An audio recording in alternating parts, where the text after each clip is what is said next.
A continuación, disfunciones sexuales.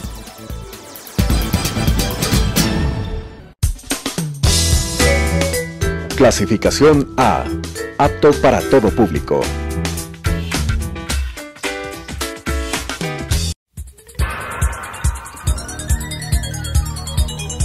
Las opiniones vertidas en este espacio por la producción y dirección del programa son de exclusiva responsabilidad de sus autores y de quienes intervienen en ellos.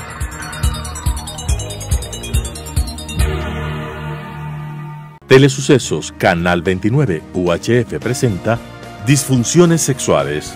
Un capítulo de la medicina sexual es el estudio y conocimiento del anormal funcionamiento sexual del hombre, la mujer y la pareja, su correcto diagnóstico, sus soluciones y tratamientos. Con la dirección del Dr. Augusto Díaz.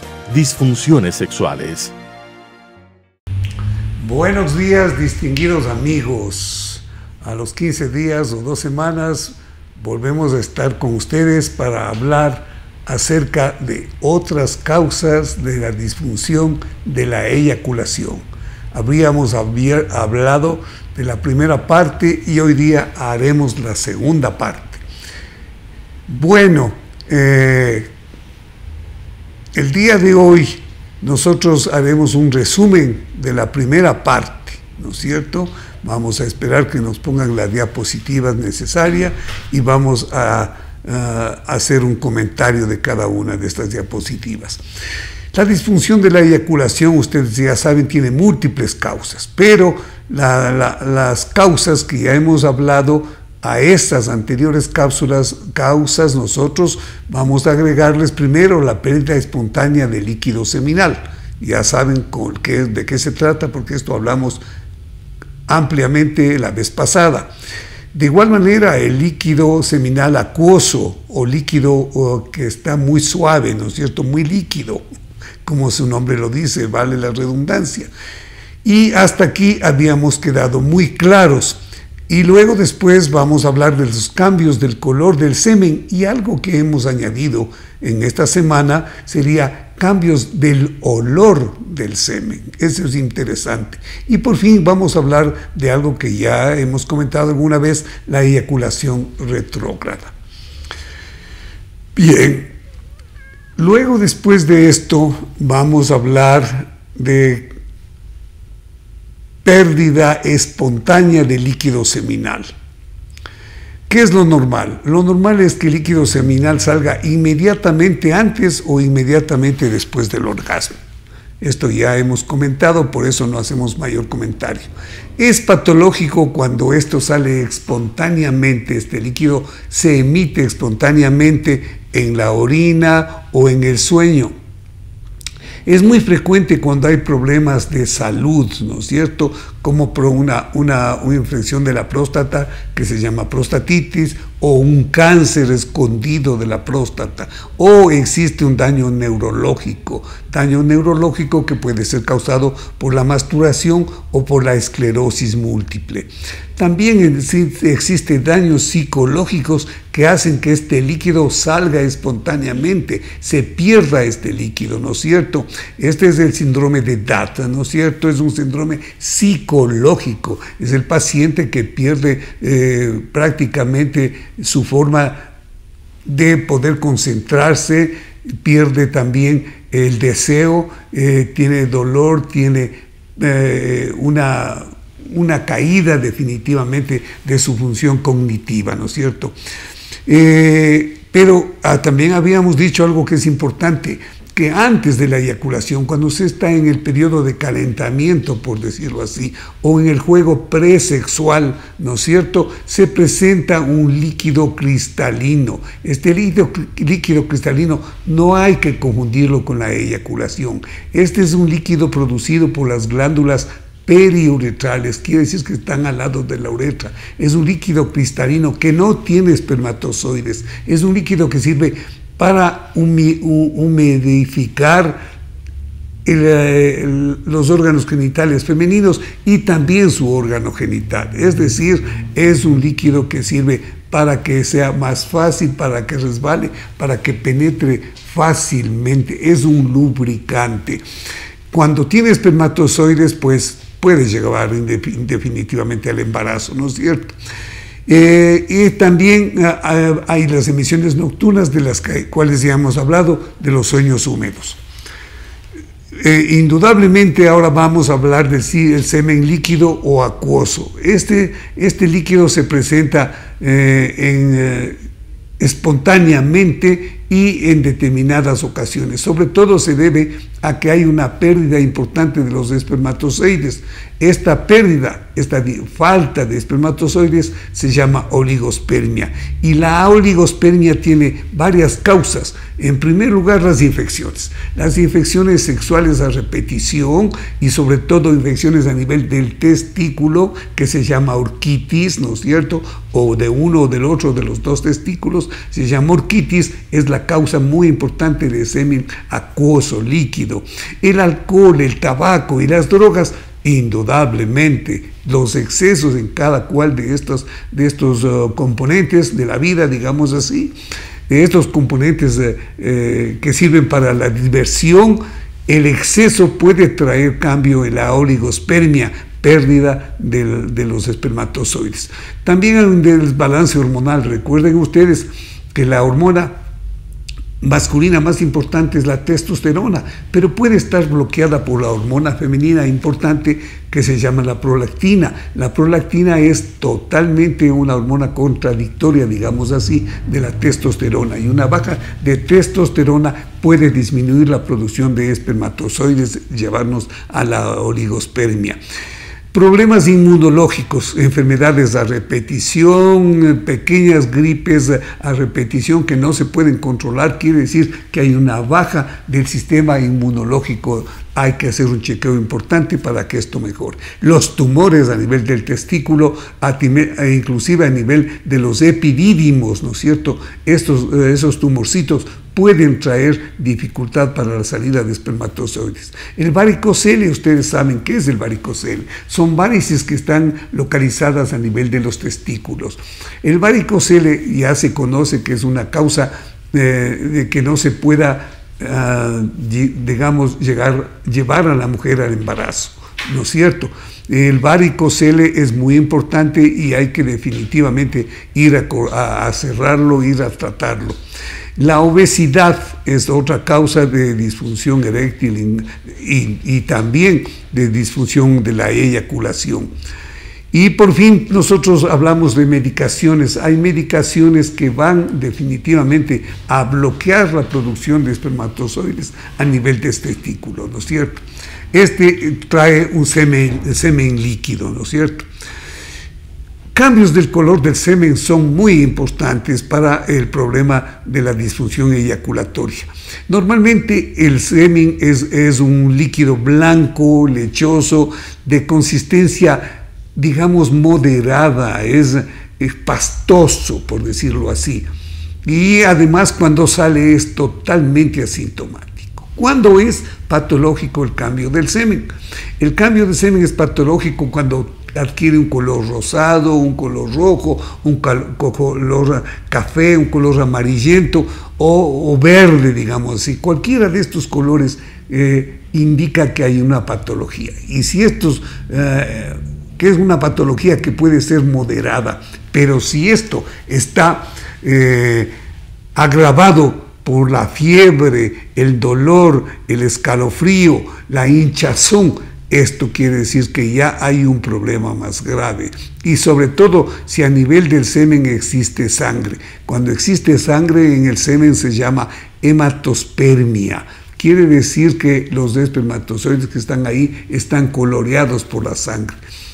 También cuando hay sangre en la orina, indudablemente por causas de infecciones de las vías urinarias, ahora decimos vías urinarias, cuando hay infecciones de las vías urinarias va a haber un problema definitivamente de cambio de la coloración del semen, o sea, va a haber problemas importantes por contaminación de la orina al semen.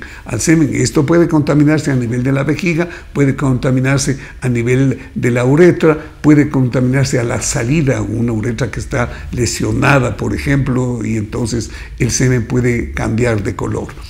indudablemente. Esto es importante darnos cuenta, porque de esta manera nosotros podemos cambiar, ¿no es cierto? Pero también hay otras causas importantes, como las infecciones por transmisión sexual.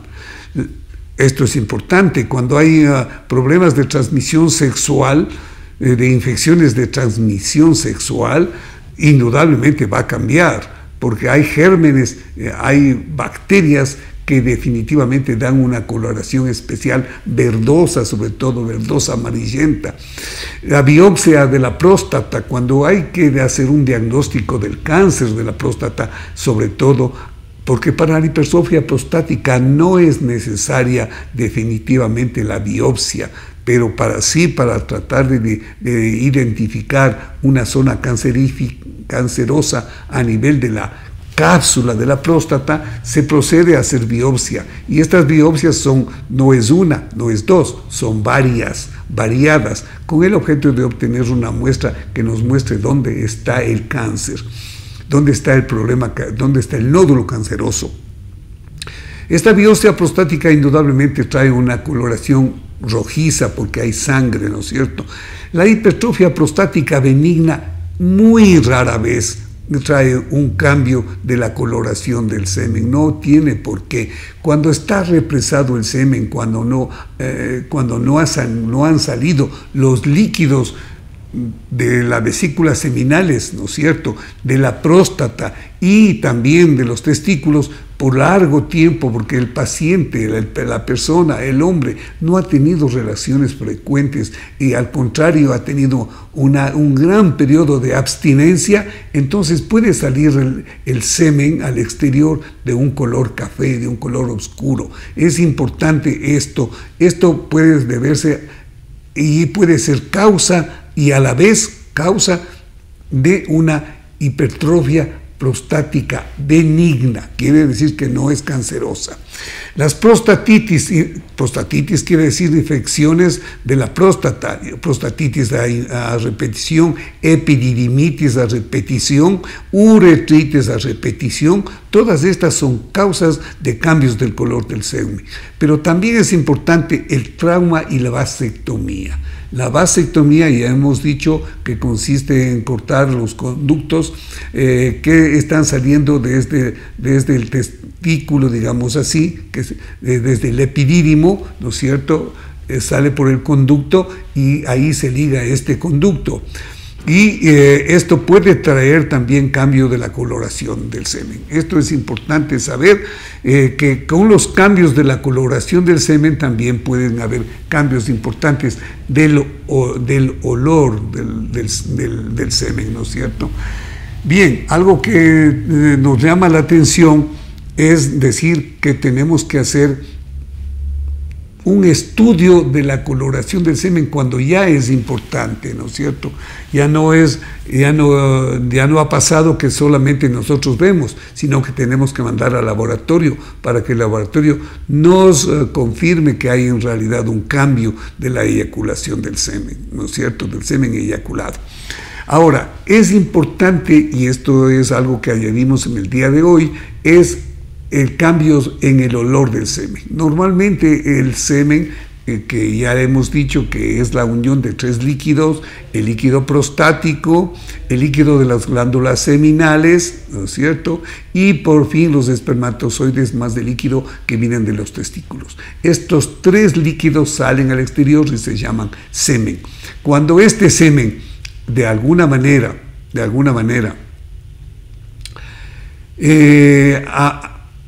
ha tomado un olor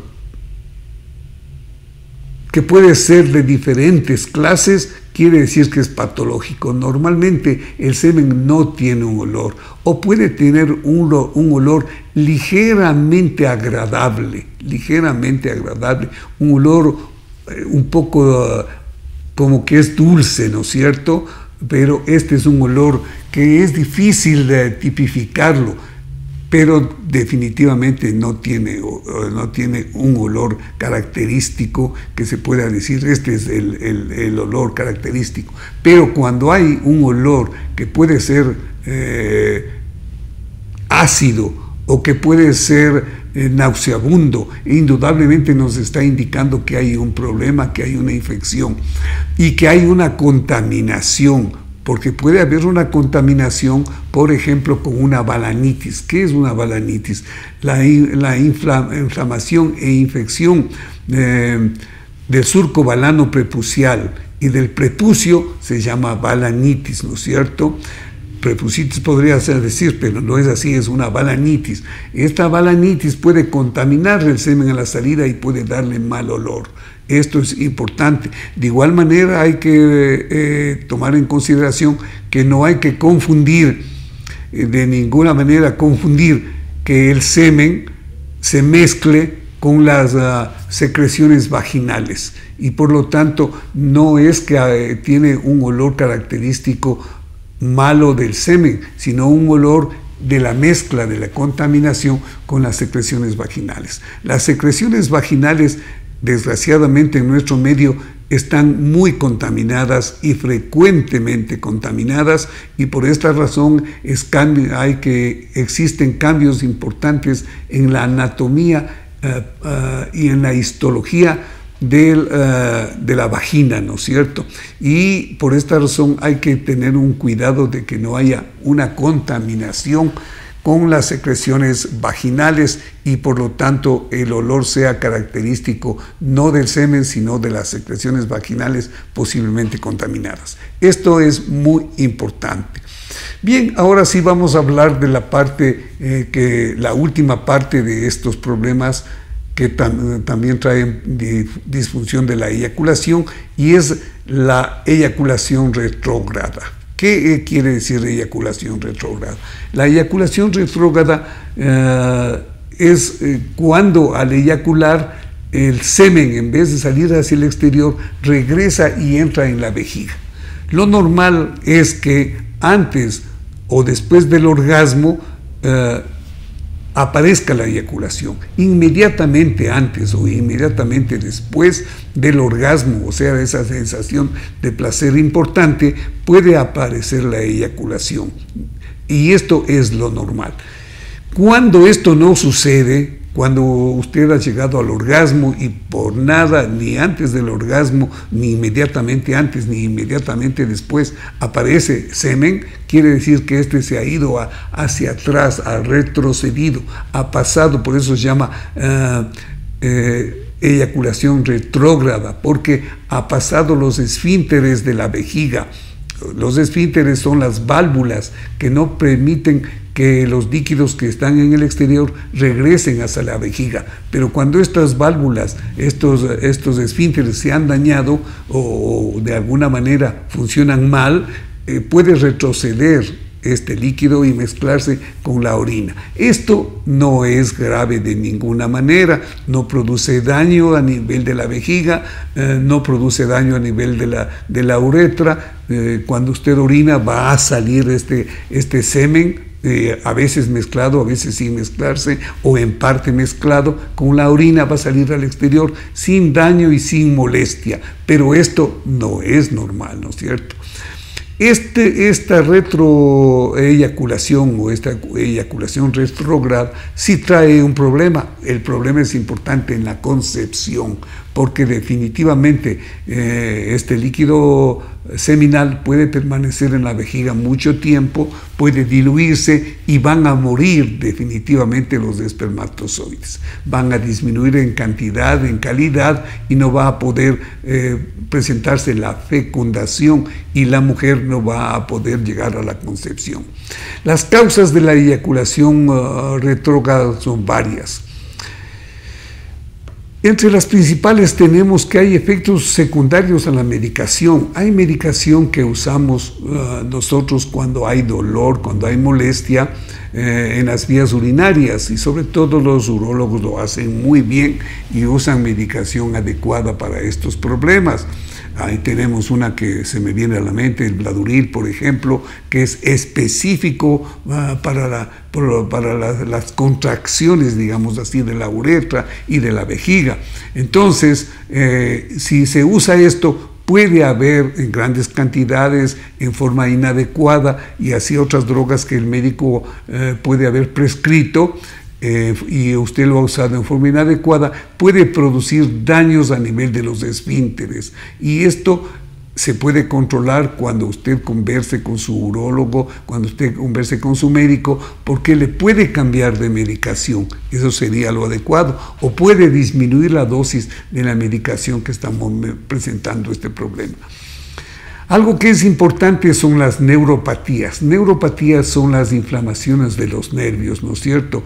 Entre las neuropatías muy importantes tenemos la neuropatía diabética. La diabetes ya hemos conversado, es parte de mi especialidad de la cirugía vascular.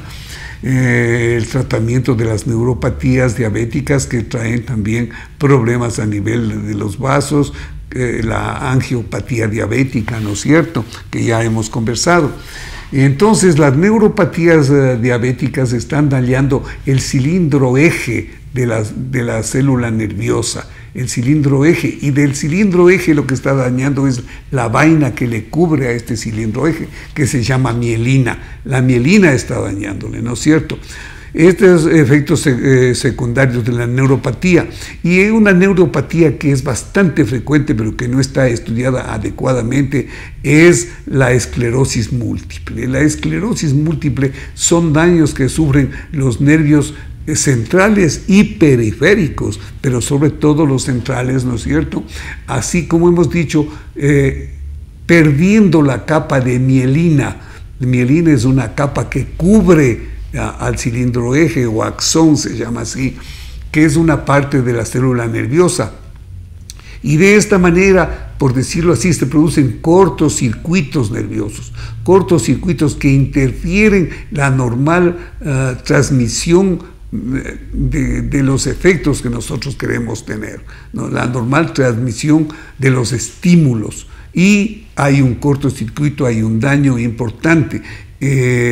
Esta esclerosis múltiple, como su nombre lo indica, puede presentarse a diferentes niveles de nuestro organismo, trayendo graves problemas, pero estamos hablando de las neuropatías a nivel del sistema genital masculino, ¿no es cierto? El Parkinson, desgraciadamente, otro problema, otra neuropatía importante, que también indudablemente trae dificultad para controlar la eyaculación y que es causa de eyaculación retrógrada.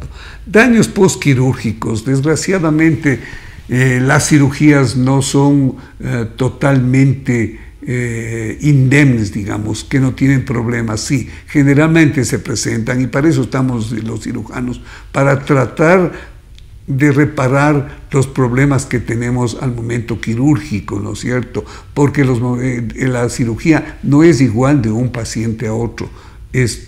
Puede ser totalmente diferente, y generalmente es diferente, y ningún paciente es igual que otro. Por lo tanto, nosotros tenemos que estar preparados para tratar de hacer el menor daño posible, y para componer los daños que han existido o que nosotros podemos ocasionar con nuestra cirugía, ¿no?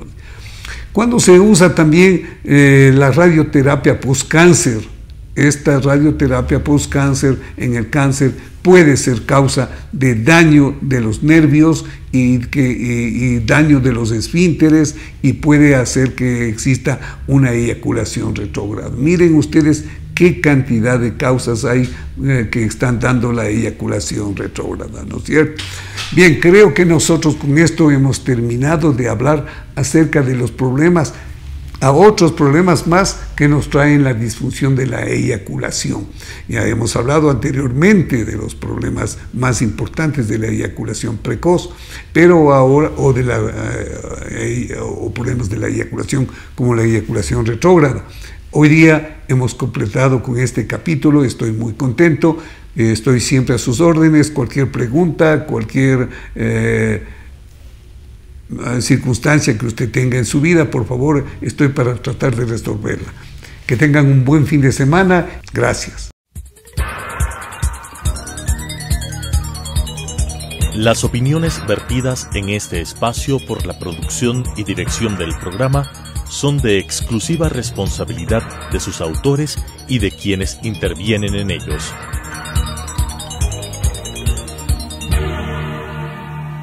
Telesucesos, Canal 29, UHF presentó Disfunciones Sexuales. Un capítulo de la medicina sexual es el estudio y conocimiento del anormal funcionamiento sexual del hombre, la mujer y la pareja, su correcto diagnóstico, sus soluciones y tratamientos. Con la dirección del Dr. Augusto Díaz.